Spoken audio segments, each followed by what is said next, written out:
Fucking hell! The fuck? Fuck it! Hang on, I just heard something talking down that way. How?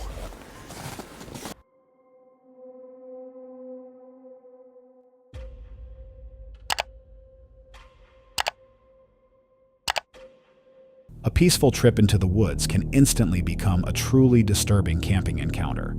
From a stranger splashing gasoline at your feet, to heavy footsteps slowly circling your tent in the pitch black. If you were trapped miles from help, what would you do to survive? In this video, we delve into a deeply unsettling experience documented by a YouTuber known as Sky, the creator behind the channel Swamp Valley. What begins as a peaceful night of wild camping soon descends into a tense and terrifying ordeal. Picture a quiet forest, the soft rustle of leaves, and the fading light filtering through the trees. It's the kind of solitude many outdoor lovers seek. But on this trip, something feels off. Sky begins his hike deeper into the woods. The forest seems calm, yet an underlying tension builds. A strange feeling sets in, the sense that someone or something might be nearby. I don't want to sound like a big pansy. This is really freaking me out. Somebody is actually following me. And as the trail narrows and the shadows grow longer, that unease grows stronger. Sky starts documenting everything, believing that if anything goes wrong, at least there will be a record of what happened. I'm trying to think of what to say. I'm like, is that a prank? Soon, he spots a figure in the distance. A man, partially obscured by the trees, seems to be following from afar.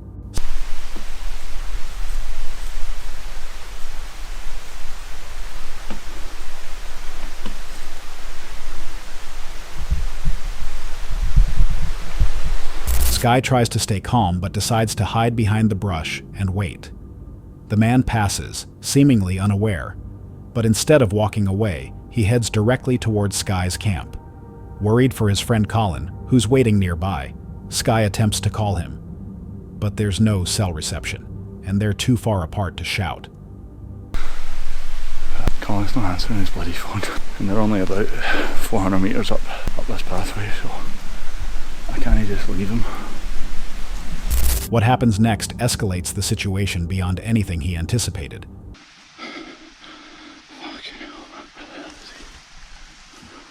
Oh, fucking hell! Jesus! Fucking hell! Oh, fucking hell! The fuck? Fucking Jesus! Fucking. The man reappears. This time he's carrying a fuel can and a lit torch. In an instant, the situation goes from strange to life-threatening. Sky flees into the forest, trying to stay ahead. The man pursues him through the darkness, closing the distance, torch in hand. What began as a peaceful retreat has turned into a chaotic chase for survival. Some viewers have speculated that the entire video may have been staged, an elaborate prank to unsettle viewers, but others are convinced it's real, pointing to Sky's panic, the raw footage, and the chaos of the moment. So the question remains, was this a clever hoax or a genuine encounter with someone unhinged? And if it's real, what would you have done in Sky's place? If that story left you unsettled, be sure to check out the next video. It only gets darker from here. Hold on a sec. If you're enjoying this so far, make sure to hit that subscribe button. Let's continue.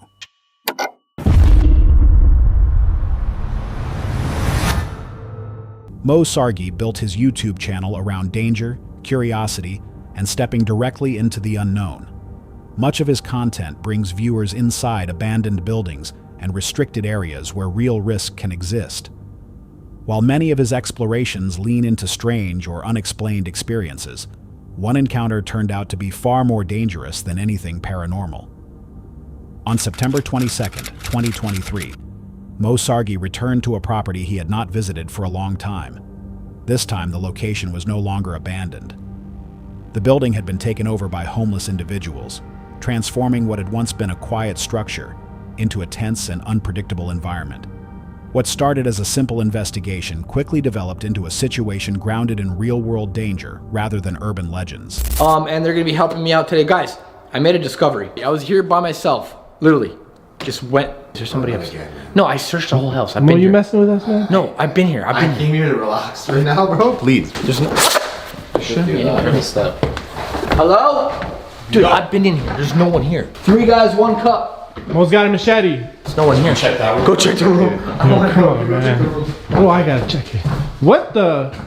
Someone been sleeping here, man? No one showed up and it was freaking crazy, but a lot of stuff happened. Flamethrower dude. Flamethrower dude. Oh, you didn't even see that? Are you serious? He had a flamethrower. Dude had a flamethrower. He chased us with a fucking flamethrower. How'd he get a flamethrower? So I went into the forest. Really, I seen a silhouette of a guy, and I actually filmed him. I found the creepiest clown mask inside the forest as well. They're camping out in our forest. No. So we're gonna go there right now, and you know what I'm gonna do? What are you gonna do? Follow me. I'm setting this guy's house on fire. What? Bro, what if we burn the whole forest, man? Man, I don't think that's a good idea. Dude, this What if they guy come after us. He's been coming after me. So much has been happening to me. You know, the red tent or whatever. The last time I was there, his like yellow jacket and mask. We're gonna set everything on fire. Send this guy a message. I think we should send him a message, Moosey. You don't even know what this guy did to us. But I don't think this is a good idea. Honestly, I think it's a good idea. First of all, it rained, so we're safe. Like nothing's gonna catch fire, right? So this guy came after me with a flamethrower. Came after me with machetes. He killed a dog. Tell him about the dog. He killed a dog. Yeah. Not 1, but 2. Yeah. And I discovered a mask. As Mo Sargi and his friends moved farther into the building, a sudden sound echoed through the structure, causing everyone to react immediately. They searched the area but discovered nothing. No movement, no clear sign that anyone was hiding. Even so, the uneasy feeling in the building did not disappear. Later, while discussing what to do about the makeshift camps nearby, something disturbing was quietly captured on camera. In an upstairs window, a figure briefly appeared wearing a clown mask and bright yellow clothing. The person stared directly toward them before suddenly shutting the window and disappearing. None of them noticed it at the time. They had no idea someone had been watching them. The group later burned what they believed to be an abandoned campsite, only to later realize it may have been a decoy. He's gonna get the message for sure. I hope you're watching me. Whoa! Oh my god. Whoa! Oh, bro, that's huge. You're gonna burn the forest down. Spray paint, spray paint, spray paint. It's gonna blow. Oh, it's gonna blow up. Move. Yeah. Move out of the way. Someone's been here since I was here 2 days ago. That smart water bottle wasn't there. So look at what they've done. They had a shelter here at one point around and then trees collapsed on it and destroyed it. They were living here and there's a shopping cart where they were bringing in stuff. Deeper in the forest, they began to see clearer evidence that multiple people were actively living there. Scattered camps, organized arrangements, and personal belongings suggested this was not random. It looked like established territory. The situation intensified when they discovered disturbing objects nearby. Soon after, they spotted the masked clown, later identified as Steve, who quickly ran into the forest. Oh, I put it at the tarp. Okay, here it is here. He was used to kill somebody? It's an old axe. It's probably over 20, 30 years old. And look at this, guys, a can that's been shot up with bullets. Oh! Yo! Wait, Bro, what do you... that's the clown. What are we gonna do? Hey, Steve! Yo, he ran away? He's running away. Dude, look, there he is. Are you guys serious, man? Yo, these guys are crazy. Mo, do you know where it is? The other campsite? Yeah, it's over here. I found this trail the other day. Let's try to be quiet because I don't have to see it. Who's on camera? Me. What was that? You have the walkie-talkie. He still has his walkie-talkie. Steve, is that you? You're going the wrong way, pal. He's lying. Where are you? Show yourself. Never. Oh, he's a psycho. This guy's luring us in, bro. Steve, we've seen you running around. You didn't catch me today. Might be a lucky day. I saw him go this way, like he's lying. Bro, he's telling us to come find him. That's not a good idea, man. Hey, Steve, I saw you running through the bushes, and I'm heading straight towards you. And I've got a very sharp machete with me. Okay, please. Bro, tell me every time, man. So he doesn't mess around. He said behind me. Behind you? I don't see him anywhere. This is the other campsite that I was telling you guys about. What if we split up? What? What if we split up? He was close enough to intercept their radio signal, observing them while staying completely out of sight. The situation began to feel less like a pursuit and more like a trap. Eventually, they came across a far more organized campsite. Multiple teepees were arranged around chairs, a fire pit, and a large central tent. It was obvious the group living there had been present for a long time. Instead of leaving the area, Mo Sargi and his friends made a risky decision. They separated to search more ground while remaining connected by radio. That decision caused everything to spiral. Now, to me, it looks like there's a trail that goes down that way. Let's go follow it briefly and then get the hell out of here. There's a dry riverbed here. Yeah, so we haven't been here yet because I haven't seen this. I do believe that there is another campsite here somewhere. What is that box looking thing over there? See that? There, yeah. Oh, look, there's something here. I had a feeling there was going to be something here, boys. They've been here too. Why would this be out here? Look at this tree, guys. What a tree. Whoa, and it's completely dead. I'm like, yo! What's that? Mo! The guy's here! I saw the clown, he's on that side, man. Serious? Yo, get the heck out of here, come this way. I don't know. Mo! Where's he? I don't know, he was right behind me. Guys! Where are you?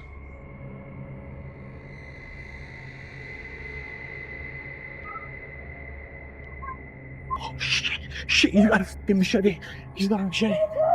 Oh, I couldn't grab it. Fuck off, man! Guys! I hear some yelling, bro. Mo! Mo, we're coming! Hide up in the tree.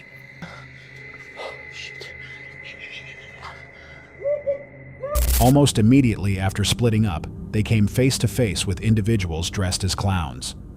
Mo Sargi suddenly found himself running through the forest while someone holding a machete chased him, while other figures appeared to surround his friends. The timing seemed intentional, as if someone had been waiting for the exact moment the group separated. His friends quickly moved toward his voice, and their sudden regrouping forced the masked figures to retreat back into the trees. Shaken but determined, they tried to communicate again, hoping to understand what was happening. Instead, they were met with a direct threat. Get the f out of here. He's got that machete. He's got the machete in the campsite. He's right underneath me. Get the f out of here. I got a machete! We got a gun! Dude! We gotta fuck out of here! We got a machete! We got a gun! Out of here. Bro, hit him with the machete. Hit him with the machete. Hit him with the machete. Bro, hit him with the machete. Get out of here, bro! We got a fucking machete! Get out of here! Get the fuck out of here! This guy's crazy. I almost fell. He almost got me. He has one of those machetes that we found at the campsite. What? That's Steve. Yeah. He's been following you because Mo saw another guy. Wait, what? You guys saw another guy? Yeah. No! Bro, this is a different clown. I encountered one over there. Really? I saw like orange hair. I got a quick glimpse of the guy. You'll come down because this guy... One of the clowns warned that he would return with others, and that next time they would be outnumbered. The message was clear. This did not feel like random intimidation. It felt organized. By the time Mo Sargi and his team left the forest, adrenaline was the only thing keeping them moving, but the fear stayed with them.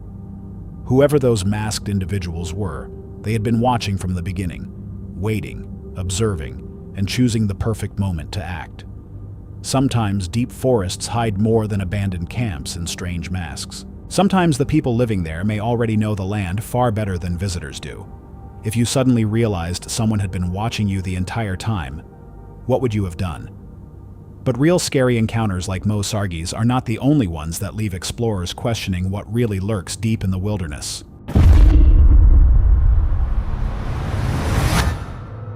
In another remote forest, during the dead of winter, a YouTuber named Angelo returned to a place where something strange had already happened once before. His videos often involve returning to places connected to disturbing encounters, capturing events as they happen in real time. Video was uploaded on January 22nd, 2025. What was meant to be a simple return trip quickly turned into a disturbing camping encounter with strange noises and unexplained activity. As they moved deeper into the forest, the uneasy atmosphere returned almost immediately. While navigating icy ground and steep drops along the trail, Angelo suddenly stopped after hearing voices echoing from a ravine below. It's not so bad on the body. No, no. It helps. Hang on, I just heard something talking down that way. How? I swear I just heard people. What the hell? Sorry to cut you off, but I literally heard some down people. Down there? Yeah. I don't see anything. I don't even... Wait, where does the trail go? No, I'm pretty sure the trail... Yeah, I don't think the trail goes down there. No, I don't either. But I mean, looking at it, it looks like just a ravine. Is it all rock? Yeah. Yeah. Yeah, there's like rocks and caverns and stuff. A lot of trees down there. I'm telling you, some of the sounds that I've heard in this place are... The voices sounded distant, but clear enough to resemble human speech. The area below the trail consisted only of rocks, trees, and snow-covered cavities in the terrain, making it highly unlikely that anyone could actually be down there. Frank tried to confirm what they had heard, but neither of them could find any visible source for the sounds. The farther they traveled into the forest, the stronger the feeling became that something beyond the tree line was quietly watching them. Well, one thing we'd like to know, is there an evil entity here? What's that? I hear a dog, but I also thought I heard a growl in that direction. I heard a growl over here. Bobby. Wait. I heard the dog, but that's not what I was listening to. No, I heard it behind me almost. And the dog as well. Somewhere in that direction there. Well, I heard it off in back there. Now it sounds like there's something like flapping back there. What the hell is that? I don't even know. What the hell could be flapping? Well, I'm gonna go check this area. I'm gonna take a walk this way, just to cover ground a little bit. Yeah, just I got your phone on me. Okay. After successfully starting a campfire, the pair attempted to communicate using a spirit box. The device began producing fragmented responses that seemed strangely connected to their surroundings. Combined with the unexplained noises and a dark figure they believed they had seen moving between the trees, the uneasy atmosphere grew even stronger, as if something was observing them from the darkness beyond the forest line. Moments later, they stepped away from the fire to investigate sounds coming from the darkness surrounding their campsite.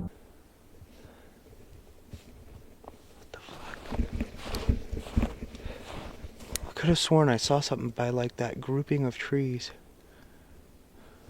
Oh, the fuck was that? Oh, what the hell was that? What the fuck? Dude, that was like literally... Shit. Something literally just snarled at me. As if it was right next to me. What the hell? Back to the campsite.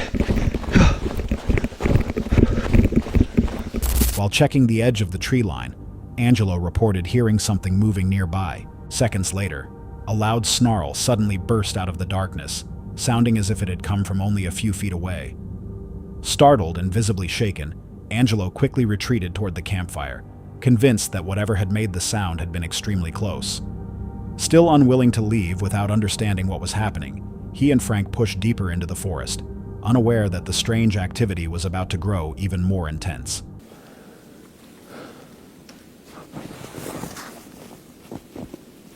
But it almost kind of sounds like something's up in the trees. It does a little bit, yeah. Yeah.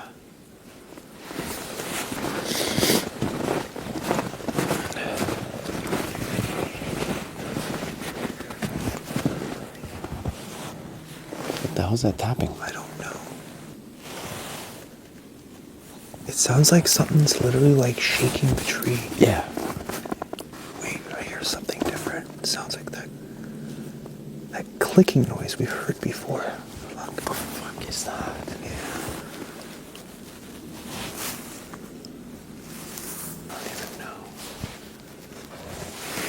We're kind of like frozen, like I want to go and check. Kind of like... I'm losing a lot of heat quick. Yeah.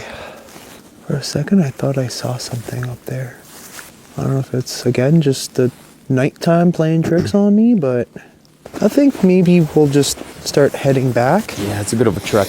Yeah. Soon after, strange tapping and clicking noises echoed through the trees. The sounds were followed by branches violently shaking somewhere above them. The noises seemed to move around them, slowly drawing closer and growing louder before suddenly stopping without warning. As the temperature dropped quickly and the sounds continued to circle the area, they decided to return to their campfire before leaving the forest altogether. What had started as a simple trip to document unexplained sounds soon turned into a series of disturbing encounters. Voices echoing through the ravine, shadowy figures moving through the snow, aggressive snarls emerging from the darkness, and unsettling responses from the spirit box all added to the tension of the night. By the end of the investigation, Angelo and Frank were convinced that something unknown occupied that forest. Whatever moved through those frozen woods remained hidden, but its presence was felt throughout the entire night, leaving behind a mystery neither of them could explain. If you had heard those voices echoing through the ravine that night, would you have kept exploring or turned back immediately? The YouTube channel 401 Files is run by Ben, a creator known for outdoor adventures, survival challenges, and solo camping trips that sometimes move into unexplained territory. From remote moorlands to dense woodland, his videos often capture moments that feel slightly beyond normal explanation. On January 22, 2023, Ben set out alone for another solo camp, this time deep in the isolated wilderness of North Yorkshire. The area was so remote that once night falls, the silence can feel almost unnatural. After reaching the woodland, he continued hiking farther between the trees with his gear on his back, unaware that the quiet stillness surrounding him would soon shift into something far more unsettling. It's going to be an overnight, solo, stealthy wild camp here on the North Yorkshire moors. It's just really peaceful at the minute. One of the beautiful things that I love about coming to the North Yorkshire moors and camping out here is that, unlike many other places in the UK, you can almost guarantee that you won't see anyone.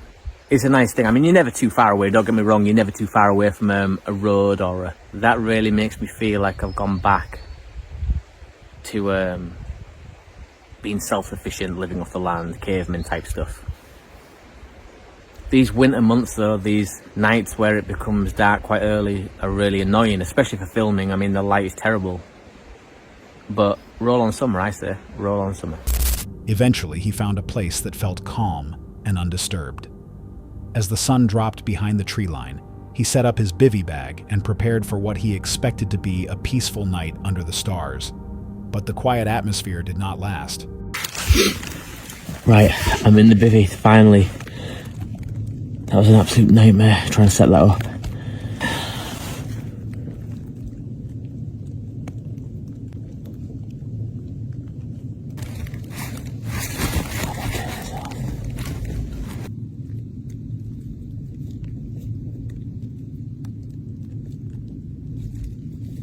You know there's going to be people watching this saying, stop being a pussy, but I dare anybody to come out and do this on their own and not feel scared.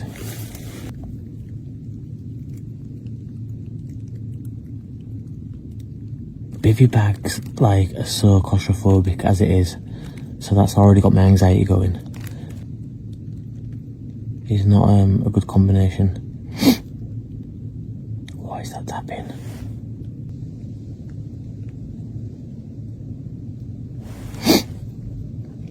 I'm not going to get no sleep tonight, I know that much. Not long after settling in, unusual sounds began creeping out of the darkness.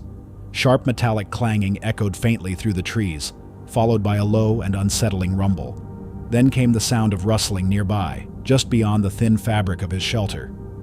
At first he tried to dismiss it as wildlife, but the noises did not fade.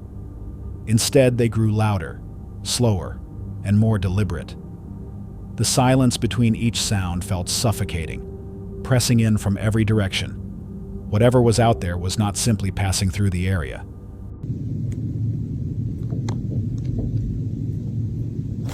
What is that?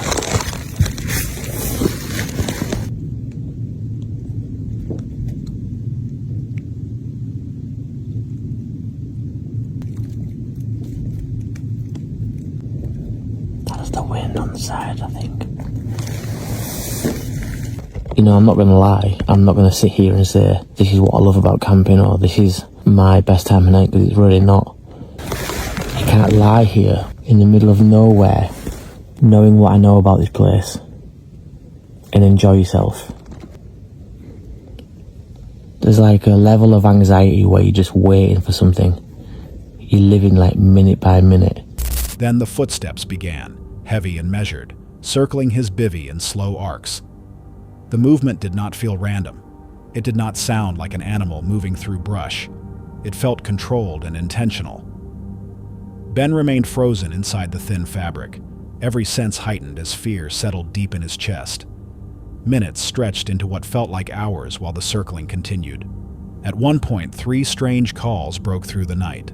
They sounded animal-like, yet somehow wrong, almost as if something was trying to imitate the sound rather than making it naturally.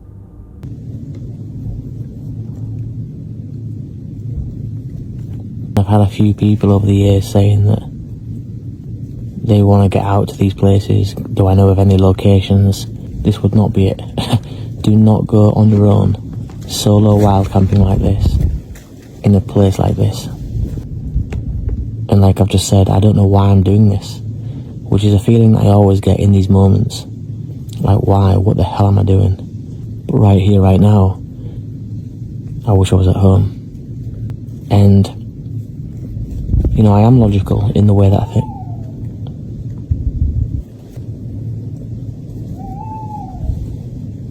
I was just going to say that I am logical in the way that I think, but it's very difficult. Everything that you've ever doubted, when you're here, you can somehow reason in your own head, well, it might be true. When you're at home, in the safety of your own home, you might laugh that off and say, no, dogmen aren't real, they don't exist. But when you throw yourself in the location, your brain will find reasons to make you think that actually, they could exist. Ben never looked outside. The thought of opening the bivvy and facing whatever was moving through those woods in the middle of the night felt worse than staying hidden. He stayed completely still, listening as the crushing feeling of being stalked grew heavier. Then, without warning, the footage suddenly cuts off. Later, Ben confirmed that he left the forest safely and without injury, but he never discovered what had circled his camp that night. Whether it was wildlife, another person moving through the woods, or something harder to explain remains unknown. Sometimes strange wilderness encounters leave behind more questions than answers, especially when the only evidence is the sound of something moving just beyond the darkness. If you were alone in that bivvy and heard those footsteps circling all night, would you have stayed inside or tried to see what was out there? In this case, what a solo camper experienced would soon become a tense reminder of how unpredictable the wilderness can be. Meet Xander, the creator behind the YouTube channel Xander Budnick, where he documents off-grid camping trips and survival-style experiments in remote wilderness locations. Known for testing harsh conditions and unpredictable environments, Xander records his experiences as they unfold in real time. On March 28, 2021, he set out to camp during early spring, traveling through snow, rain, and shifting temperatures. What began as a routine outdoor test quickly turned into a night filled.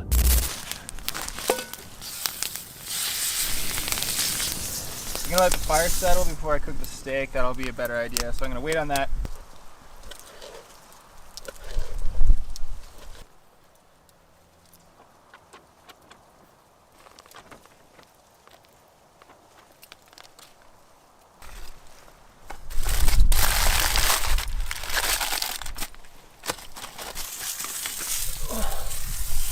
That'll do.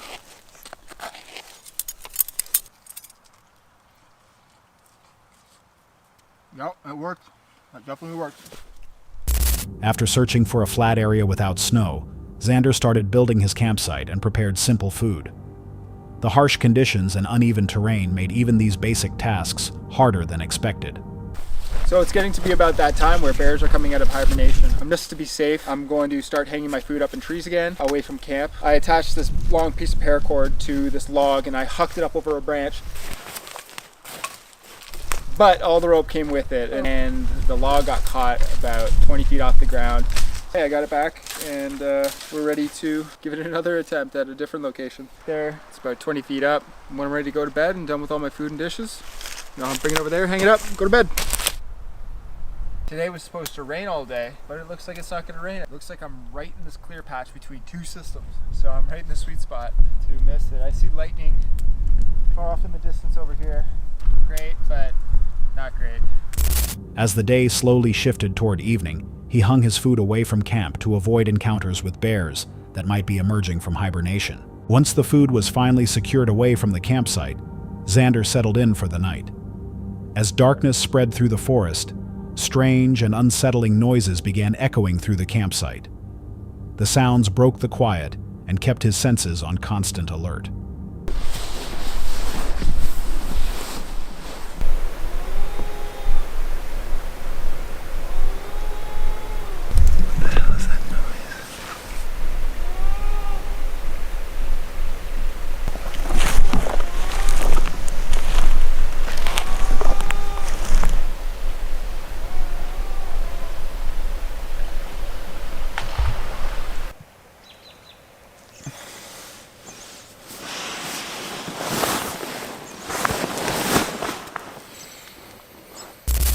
After eventually drifting into sleep, sharp cries suddenly echoed through the surrounding wilderness, forcing Xander back to full awareness. The source of the cries remained hidden somewhere in the darkness. The sounds created a tense and unpredictable atmosphere, as the unfamiliar and almost unnatural noises made it impossible to determine what might be nearby. That was a great trip. So I was anticipating rain this whole time, but what we got was just perfect hiking and camping weather. There's no bugs still. Bears are just coming out of hibernation, so I have to deal with the food, and that's an added little bit of discomfort because I don't know how bears act in early spring, especially when they're coming out of hibernation super hungry. I don't know what a bear's like after they come out of a 3, 4, 5 month hibernation period. Hopefully the bear wouldn't be coming sniffing me thinking I'm food. Even when the morning light finally reached the forest, the memory of those cries remained fresh. Something had clearly been moving somewhere just beyond the edge of sight, and how close the danger had actually come before he noticed remains uncertain. Moments like this show how even small oversights or unseen activity can transform a quiet night in the woods into a situation that demands immediate awareness and careful decisions. And it raises an unsettling thought. What might have happened if those cries had gone unnoticed? The next unsettling footage of the night comes from Paranormal Investigations, a UK-based solo paranormal investigation channel that focuses on abandoned buildings and historic locations. The creator's method is calm and observational, using minimal equipment such as EMF meters, REM pods, and spirit boxes, with a strong focus on atmosphere rather than forcing conclusions. It is January 13th, 2026, on the grounds of Stanley Hall at Delville Hall, a rural estate in the United Kingdom. There's the spirit ball set up. Another one down here just at the entrance. The EMF, which never goes off. Even if I hold my GoPro next to it, it never seems to go off. And if I hold my mobile next to it, it never seems to go off. Oh, it's going off when I hold it next to the GoPro. That's pretty good. But it doesn't go off when I hold it next to my phone. So yeah, that's the setup. I might get the REM pod out, the spirit box, but I think what I need to do is just sit in a bit of silence first. It's just really nice to be out among all this snow, a little bit of woodland, crisp night, very cold, and yeah, very nice to be out. As darkness settles over the snow-covered property, the investigator quietly begins setting up equipment around the rear of the hall and near the entrance. A REM pod, an EMF meter, and several cat balls are placed in different spots to monitor potential activity. Without warning, the REM pod emits a single beep. There is no visible movement nearby, and no obvious environmental cause that could explain the activation. The equipment remains silent after that brief moment. The police, they must have saw me here because there's a police helicopter overhead and they're out doing something. Bear in mind I'm in the middle of nowhere here, but it stopped overhead for a moment. Soon after, the calm atmosphere is suddenly interrupted by the sound of a police helicopter hovering overhead, along with patrol vehicles moving somewhere nearby. The disturbance feels unusual for such a remote location, but the investigator continues the session carefully, aware that the atmosphere has shifted. With me tonight at the hall who would like to make contact? Is anyone here lived here in the past? Anyone from the Delaval family who is still here that would like to communicate with me? Is anyone that lived in this area here that would like to say something or make a sign, show that you were here? As the investigation comes to an end, no clear paranormal evidence has been captured. Standing alone on the frozen, snow-covered grounds of Delville Hall provided a rare moment of solitude and reflection. The investigator eventually concludes the session and leaves the site, appreciating the quiet isolation of the winter night even without definitive results. Sometimes nights like this raise more questions than answers. A single unexplained signal, a sudden interruption, and a location filled with history can leave people wondering what may have happened just beyond notice. If you were standing alone in that silent estate and the equipment suddenly activated, would you have stayed longer to investigate or decided it was time to leave? That's all for tonight's video. Which encounter gave you chills? Let us know in the comments below. Got your own experience? We want to hear it. And whatever you do, don't miss what's coming next.